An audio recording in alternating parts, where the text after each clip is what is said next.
Kemudian di masjid di Indonesia biasanya setelah sholat maghrib, apa yang Anda lihat? Apa? Nyanyi-nyanyi rame. Apa yang Anda lihat? Apa? Nyanyi-nyanyi rame. Macam-macam lah, yang sholawat kepada Rasul sallallahu alaihi wasallam, zikir, pujian buat para sahabat, pujian buat Rasul sallallahu alaihi wasallam. Orang keluar dari rumahnya berangkat ke masjid, salah satu tujuannya apa? Mendapatkan ketenangan.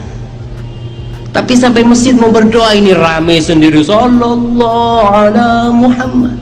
Iya, sallallahu ala Muhammad, betul kita baca sholawat, tapi jangan ganggu saudara Anda yang dia menjauhi kebisingan dunia, masuk ke masjid ingin ketenangan, kok malah diganggu dengan rame-rame seperti itu. Berkaitan dengan masalah zikir, tentang zikir sesudah sholat dikerjakan masing-masing, tidak ada dipimpin dengan berjamaah, dan itu ada saya jelaskan dalam buku zikir pagi petang dan juga dalam buku doa dan wirid. Masing-masing, kalau imam dia dengan suara keras memimpin, nggak ada sunahnya, dan itu termasuk perbuatan bid'ah. Artinya zikir itu masing-masing, imam sendiri masing-masing dan makmum juga masing-masing, karena Rasulullah SAW mencontohkan demikian. Rasulullah ketika berzikir, Rasulullah sendiri berzikir, sahabat berzikir sendiri, nggak ada yang berjamaah dan nggak dipimpin. Pernah ada diskusi di Jakarta, ini kisah nyata. Apa dalilnya setelah sholat salaman? Mana hadisnya? Itu dijawab hadisnya, tentu kita kesulitan. Kalaupun ada hadisnya dhaif semua yang masalah musafahat. Akhirnya mau tidak mau dijawab pakai cangkem melek. Boleh nggak kamu setelah salam nyalain HP yang off? Boleh. Boleh nggak ke kamar mandi? Boleh. Oh berarti kencing boleh, nyalain HP boleh, yang nggak boleh itu ingat Allah. Karena mereka mengkritik wiridan, mengkritik salam. Akhirnya mikir, ada nggak hadisnya orang setelah sholat nyalain HP? Nggak ada kan? Tapi mereka nyalain HP nggak hambatan, tapi untuk salaman masalah. Ke kamar mandi boleh, tapi untuk wiridan enggak boleh. Akhirnya mereka sadar, oh iya, lama-lama dibisi gini yang kelompok itu, kamu itu korban aliran supaya kamu gak ingat Allah, ingatnya HP-nya, sehingga orang wiridan kamu kritik, orang nyalain HP enggak kamu kritik. Itu kelompok itu adalah kelompok orang-orang yang supaya orang Islam itu lupa Tuhannya. Dan ini penting saya utarakan. Terus ada keunikan dan ada perbedaan.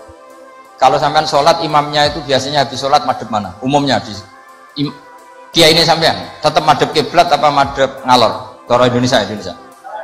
Ayo yang madhep kiblat, kiainya madhep kiblat ngaco. Yang gampang ini. Kiblat. Yang serong, buka serong kok wong nakal ya. Madhep utara, madhep ngalor. Apa? Berapa? Imamnya sampean madhep ngalor. Terus nak sing madhep ngetan? Nggak ada kan? Mau nampak japo yang madem ngetan kubu sebelah, aneh. Ya tidak usah gitu. Itu filosofinya begini. Nah ini penting ya, penting saya jelaskan. Di tek-tek hadis sahih, saya ulang lagi, di tek-tek hadis sahih itu Rasulullah setelah salam itu redaksinya aqbala alaina biwajhi, maka Nabi menghadap ke kita dengan wajahnya. Berarti kira-kira kalau di Indonesia menghadap mana? Timur.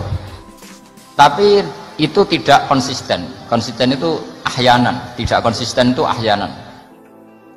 Nah, kenapa guru-guru kita tetap madhep kiblat? Karena afdhalul jihad itu kiblat.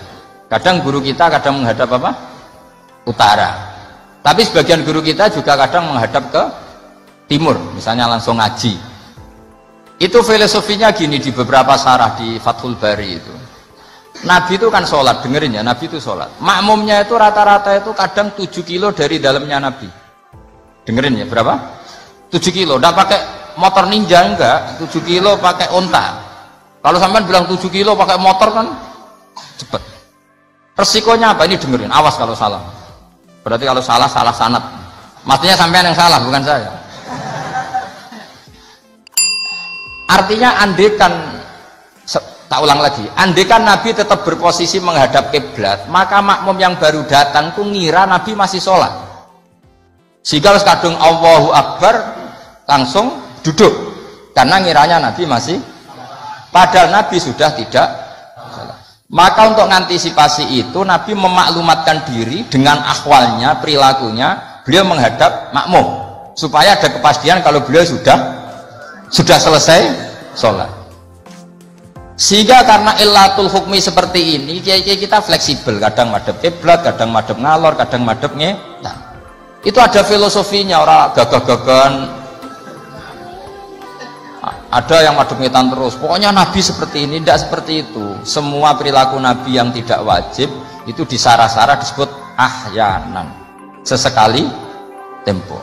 Maka yang penting bagi imam itu begini, yang penting setelah selesai salam itu tunjukkan kalau sholat kamu selesai. Makanya banyak yang terus astagfirullahaladzim buanter untuk menunjukkan ini sudah mulai wiridan ba'das sholat. Jadi sebetulnya kalau menurut fikih beling itu boleh saja kamu mengatakan bar salam wis bar lo dulu. Tapi itu kan beling sekali masuk bar sholat. Tapi itu bagus untuk kelas kamu maksudnya, supaya ada kepastian bahwa sholatnya sudah selesai. Oh, Nabi utuh. Wah, ini malah lebih sesat lagi yang di belakang ini. Itu ada ilmunya, sampean cek di Fathul Bari. Supaya kenapa saya cerita ini, biar yang menghadap ngalor ya gak fanatik, yang menghadap ngetan juga tidak. Karena itu hanya untuk menunjukkan kalau Nabi sholatnya sudah selesai. Coba bayangkan Nabi itu idola kan, sudah jauh-jauh 7 kilo.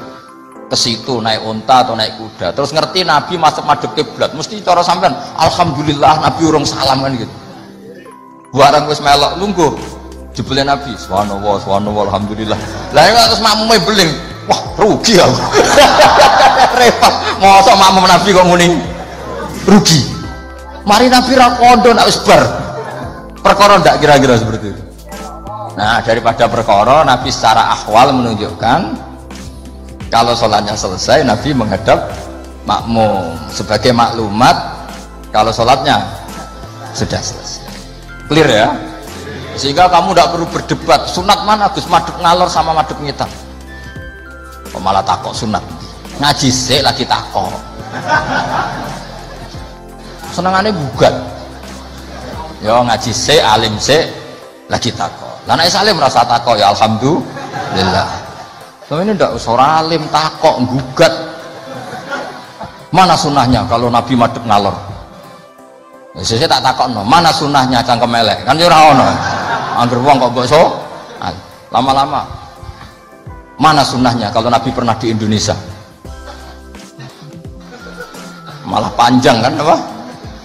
Tidak usah gitu ya ngaji. Jadi di sara-sara itu diterangkan misalnya kan Rasulullah SAW idza takallama salasan ahyanan, di suatu tempo.